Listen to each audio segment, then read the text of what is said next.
pagpapasalamat dahil talaga namang nakita natin kung paano pinagpala ang Davao City. Pinili ito ng dakilang Ama kung saan tatayo ang kanyang bansang kaharian. Davao City is a chosen city where the kingdom of Jesus Christ will be established. And from its humble beginning, 1985, from Davao City to the world, and now the world to Davao City, as sons and daughters have flown home. At habang lumalago ang Kingdom Ministry, nakita rin natin kung paano pinagpala ng ating dakilang Ama ang syudad ng Davao. Ito dahil sa pamamahala din ng isa ring leader na itinalaga ng ating dakilang Ama. At alam natin kung sino yan. And 16 years before he became the President of the Republic of the Philippines, the appointed son has already received a revelation. Hindi man mapaniwalaan, ngunit ito ay nangyari. Kaya nagpapasalamat tayo dahil dito rin sa Davao City nanggaling ang pinakamagaling na presidente ng ating bansa. Si former President Rodrigo Roa Duterte, naging malapit na malapit sa ating pinakamamahal na pastor, naging malapit na kaibigan ng ministry, ang kanyang buong pamilya. Kaya sa gabing ito, nagpapasalamat tayo for 30 years, more than 30 years. It spanned decades. The friendship and the love between the Kingdom Ministry and the family of the Dutertes has stood strong. At sa gabing ito, nagpapasalamat tayo in our 39th anniversary. Kasama natin ang isa ring anak ng Davao. Because we know that Philippines deserves the best. And we are so thankful that Davao City is so gifted. He has gifted us with so much blessings. At sa gabing ito, papasalamat ng bansang kaharian, nakikiisa dito sa Central Headquarters.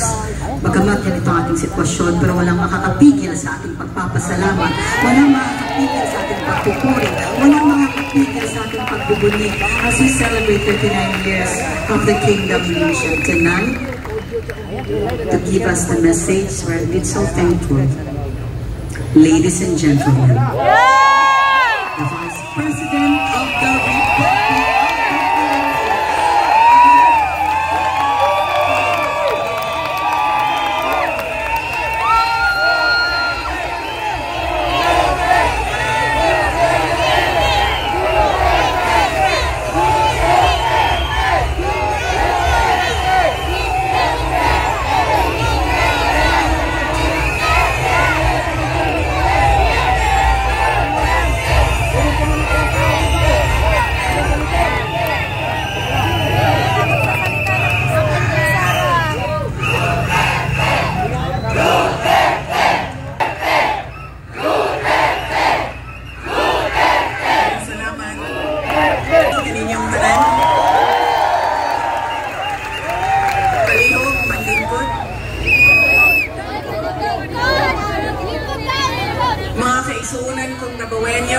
Ladies and gentlemen, mga kababayan, Assalamualaikum warahmatullahi wabarakatuh. Madayaw, maayong adlaw kaninyong tanan, magandang araw sa inyong lahat.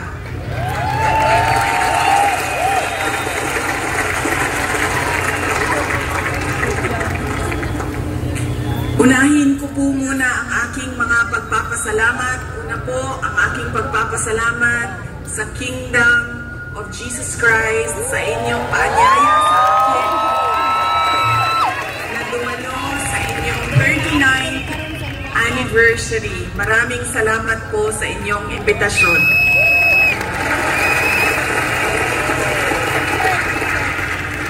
Pangalawang pagpapasalamat ko po ay mula po sa akin personal. Ang pagpapasalamat ko sa tulong ninyo, sa kampanya ninyo, sa suporta ninyo at sa boto ninyo para sa akin ng nakaraang halalan ng taong 2022. Ang susunod na pagpasalamat ay mula sa akin pa din, personal din sa akin, ang pagpapasalamat sa inyong lahat sa suporta ninyo sa aking trabaho noon sa Department of Education at patuloy na suporta ninyo sa aking opisina, ang Office of the Vice President.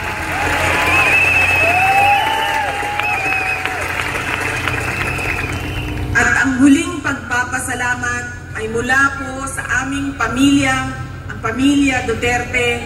Napakalaki ng utang na loob namin sa inyong lahat, mga kababayan, sa pagkakataon na ibinibigay ninyo sa amin na makapaglingkod sa ating minamahal na Pilipinas. Maraming salamat po.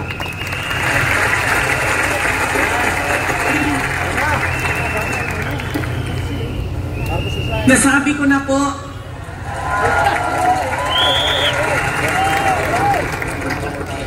unahin ko po muna ang mga naririnig ko at narinig ko rin na nasabi ng membro ng Kingdom of Jesus Christ na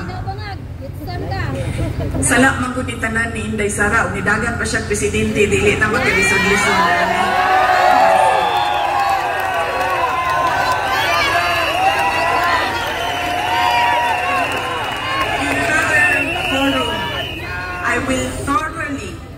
Explain myself kung bakit ganon ang nangyari at ganon ang desisyon ko.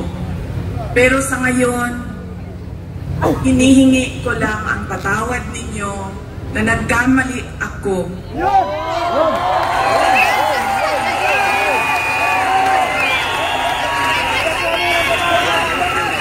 Nagkamali ako sa paghingi ng tulong at suporta niyo para kay Pangulong Bongbong Marcos.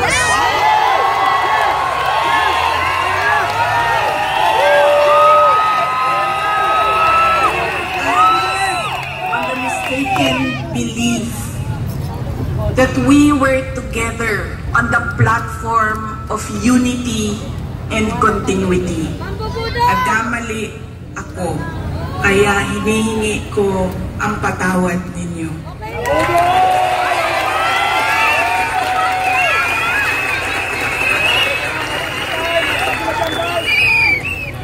You know, this has been going on for 9 days, ang assault sa inyong Kingdom Nation, at I could not come earlier dahil meron ding atake sa opisina ng pangalawang Pangulo at hindi ko maiwanan ang aking mga kasamahan doon sa Office of the Vice President. But always remember na wala man ako lagi sa mga masasayang araw ninyo, pero nandito ako lagi sa inyong kalungkutan.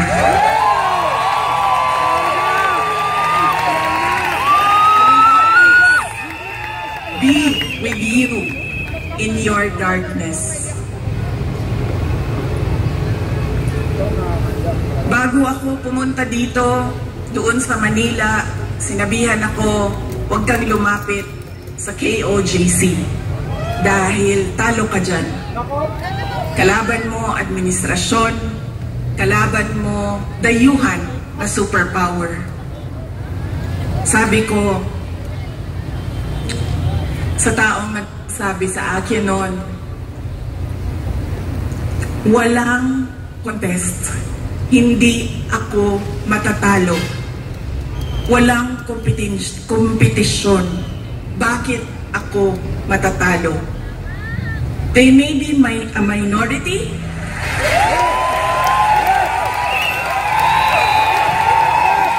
They may only be 8 million around the world.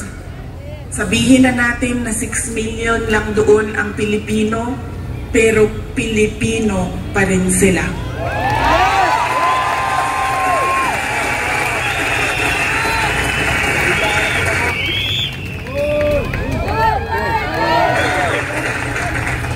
Noong ako ay naging Vice President, isa sa lagi na problema natin di lang dito sa Davao City, but sa iba't ibang lugar ng Pilipinas, ay ang disaster response. So nung ako ay umupo, in-institutionalize namin ang Disaster Operations Center ng Office of the Vice President. Ang aming paghahanda ay disaster response. Pinaghandaan namin ang baha, pinaghandaan namin ang delubyo, typhoon, pinaghandaan namin ang earthquake, lahat ng maisip mo na kalamidad, pinaghandaan namin. Pero, nasabi ko doon sa mga kasamahan ko sa Office of the Vice President, we have not prepared for a crisis such as the Kingdom of Jesus Christ. So anong sabi ng libro natin dyan sa Disaster Operations Center? Ano ang dapat natin gawin sa krisis at disaster na ito? Lahat sila walang masagot. Kahit ako matagal, ako nag-isip kung ano ba ang response namin. Because this is a crisis. It is a disaster. And ano dapat ang tugon ng Office of the Vice President? At isa lang ang naisip ko. Sabi ko, as Vice President and as a Davaoenyo, I will be there to comfort them.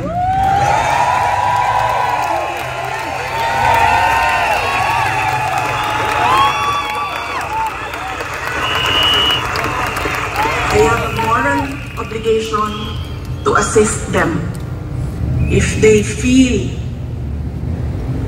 that they are persecuted. Kahit kukunti lang sila, trabaho ko yan bilang pangalawang Pangulo.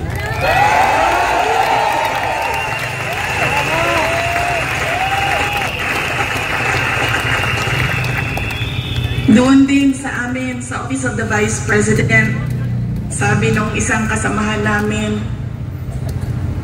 doon sa USEC namin, sabi niya, USEC, ano bang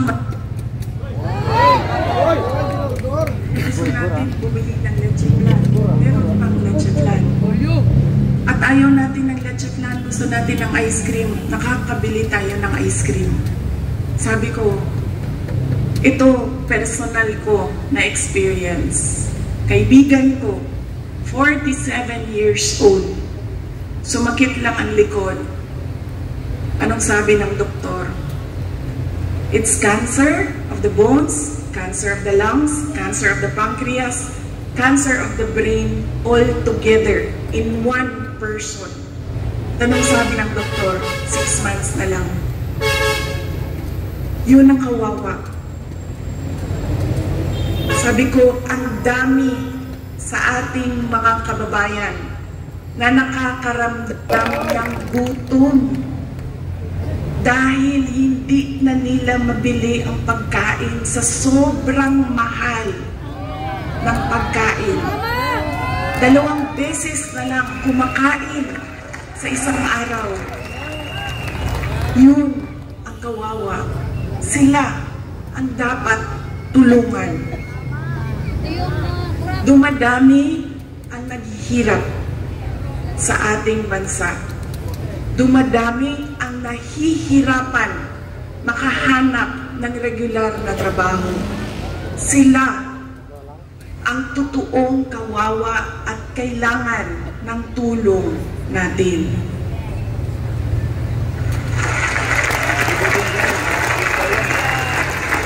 Ilang beses sa pag-atake sa akin, paulit-ulit ko sinabi, magtrabaho muna tayo. Because we owe it to our countrymen, because we made promises on stage, in front of everybody, na we will do something for our country. Paulit-ulit yan. Noong 1 taon, hanggang ngayon sinasabi ko, magtrabaho muna tayo. Mas maraming nangangailangan ng tulong kaysa mas interesado sa politika.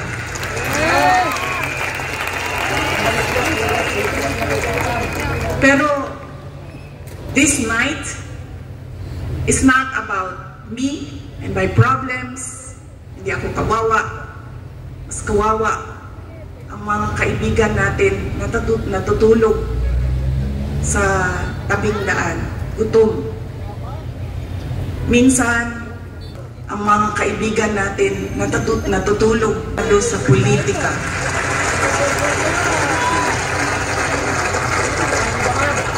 Pero this night is not about me and my problem. Tandaan ninyo, hindi kayo kawawa.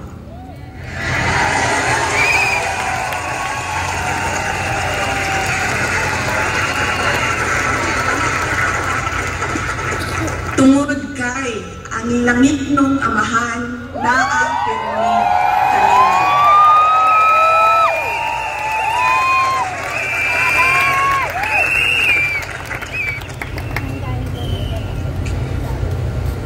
Noong isang araw, kausap ko yung SMNI President. Sabi ko sa kanya, "Sir, bigyan mo ako ng update sa mga tao." Sabi niya sa akin, 3,000 ka pulis, 4,000 ka pulis, 5,000 ka pulis, ilang ipadala din niya sa Kingdom Nation. Nalisang na ang mga tao, nangahadlok na sila. And then I said, mali nga malisang, mali nga mahadlok, kay baw mo nga no?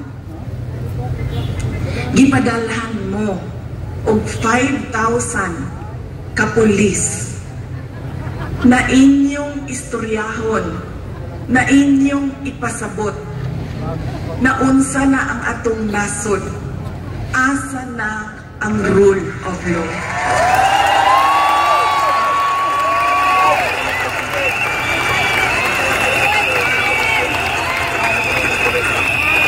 Ipadala sila din para hadlokon mo, gipadala mo sa Ginoo para pasabton sila.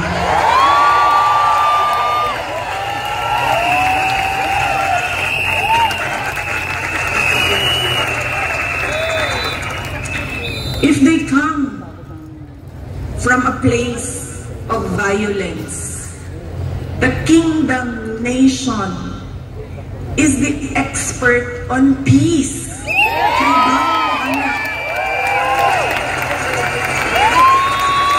Dalaweños are peace-loving Filipinos. And in fact, dili lang Dabaweños, because the Kingdom Nation citizens can be found all over the country and around the world.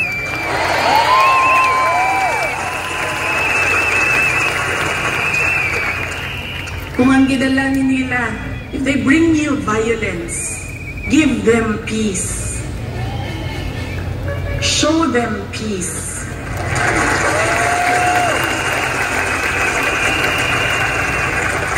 Make them understand that this is not about me and you.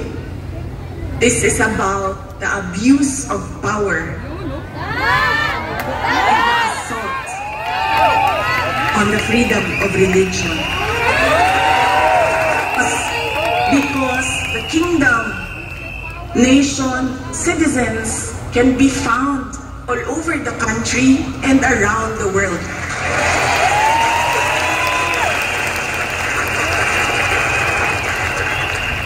Kung ang gidalanin nila, if they bring you violence, give them peace. Show them peace.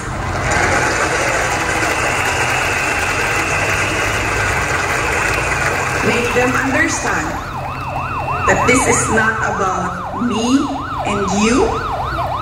This is about the abuse of power and the assault on the freedom of religion.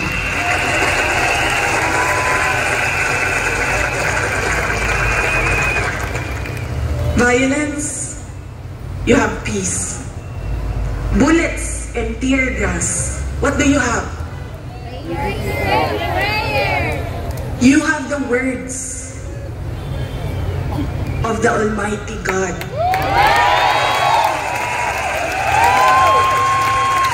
You have the Bible. Padalhan mo nila og bala, tirahon mo og tear gas. Preach to them the words of God.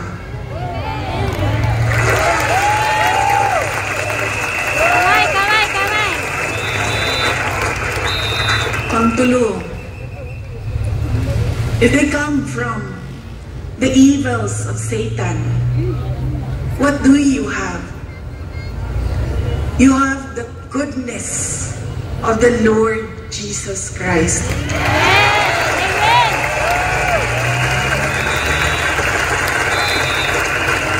And always remember, kahit saan ka man pumunta, lahat nagsasabi, good triumphs over evil.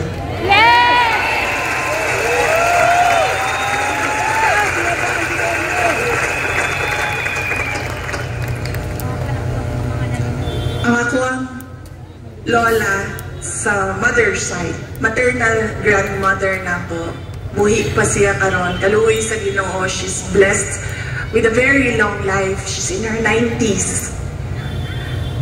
Lumad sila dinhi sa Davao del Sur o Davao City, sa Padada Davao del Sur o diri sa Davao City. Ang iyang trabaho is magmaligya o kaniadtong panahon, mga 1960s, 1970s, mamaligya o mga PX goods. Kanan mga, murag ko kay utay kung ginatawag nato karon. O niya, mamaligya o mga lain-lain klaseng dry goods. Nakaadto siya o baklaran, na maligya siya o mga sandals, mga mo ang ginabaligya kaniadto.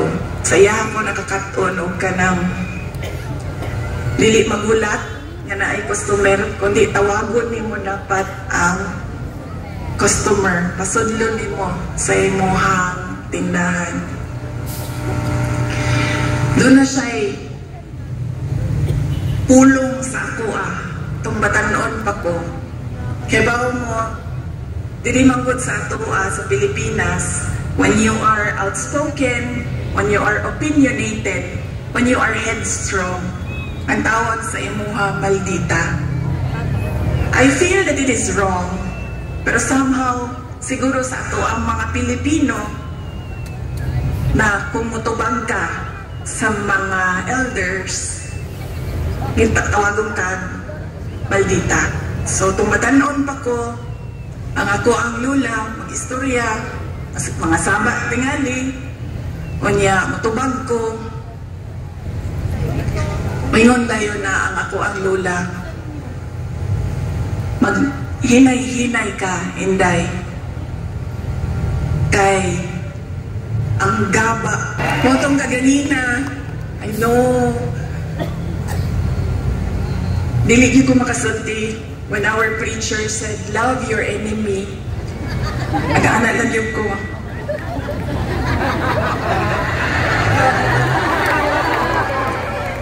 Wala pa ko sa punto sa mga miyembro. I am not in that level of spiritual enlightenment na I can love my enemies. Wala pa ko sa inyong level. O ito pa ganina nag-anak yun.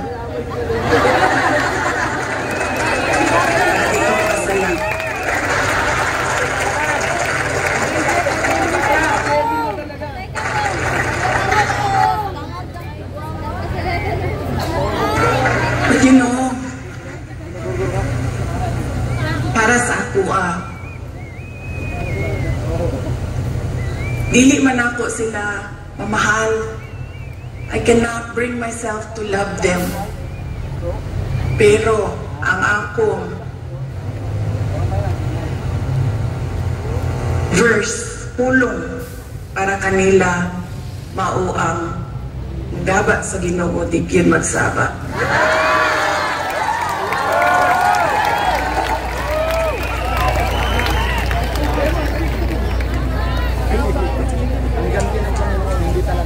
mao na siya ang prinsipyo sa ako ang lola ko rin. And God will take care of you all the more because kamo, you can love your enemies, you can forgive, so you will gain victory.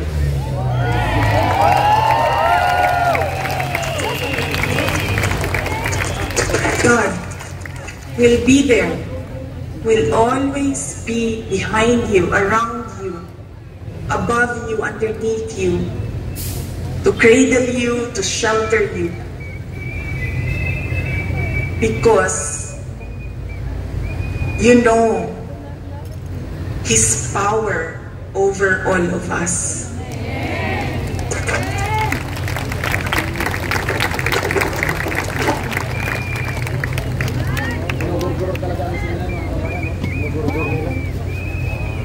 Wall, and then nakabutang dito 39th anniversary.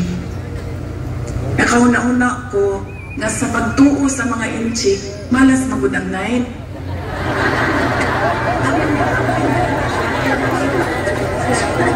Muto nakaanak ko, siguro sundon na to, wala may mawala sa to Kung sundon na to ang tinuuan sa mga inchik, nga dili gyud ka mag-celebrate og 9. So this is our 40th anniversary. And mamalakpak ta para sa 40 years.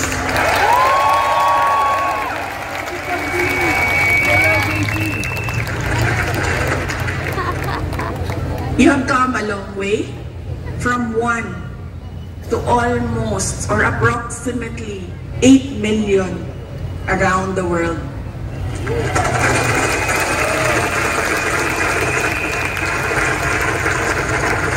You have overcome challenges, and every challenge made you stronger, made you more united. And we can see that now. There is another challenge before you, pero naagihapon mo sa ngalan sa Ginoo.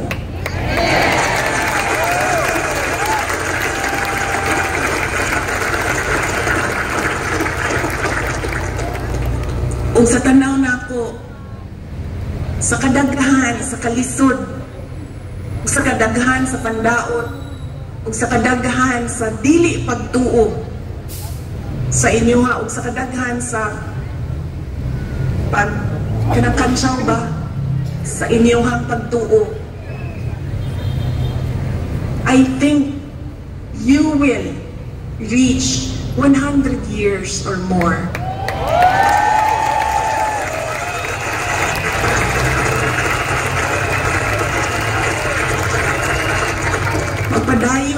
Magpadayon mo basta ang inyong pagsalig o pagtuo hugot dinha sa Ginoo.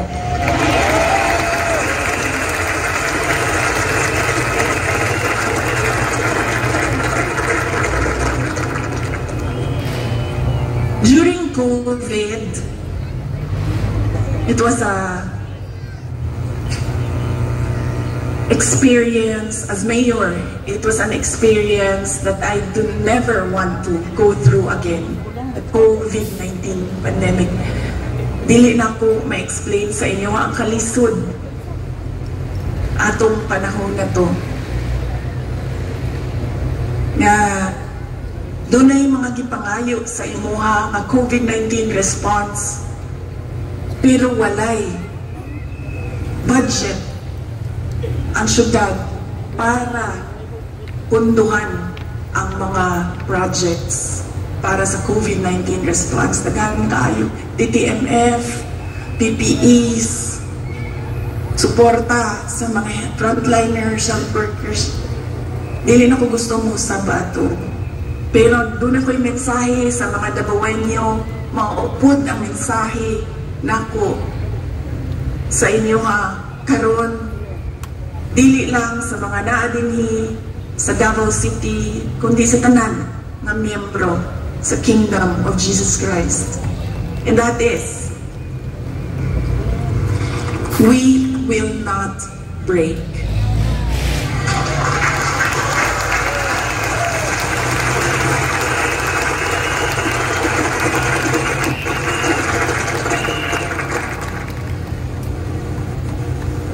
On my way here, kaganina, nagingon ko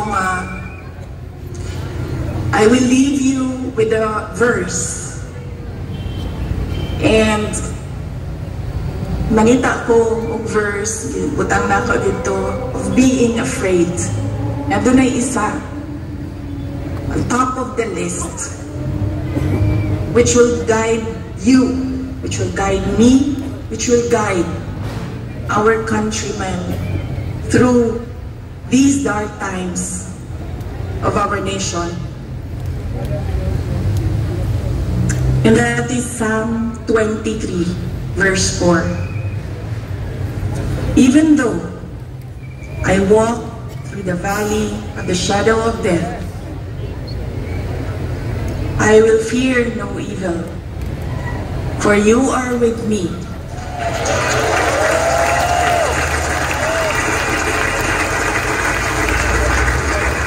Your rod and your staff, they comfort me. Ayaw mo kalimot na ay Ginoo nga nagtanaw sa ato ang tanan.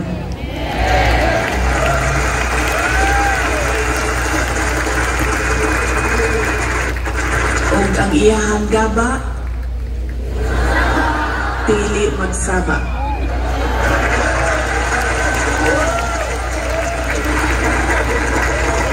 Let us clap for 100 more years.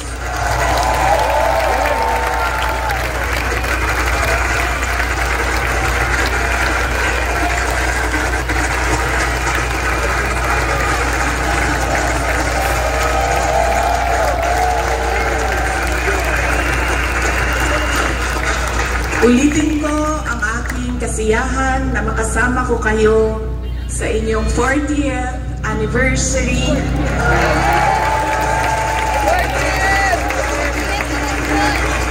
You will not break. Happy 40th anniversary, Kingdom of Jesus Christ. God save the Philippines. Shukran.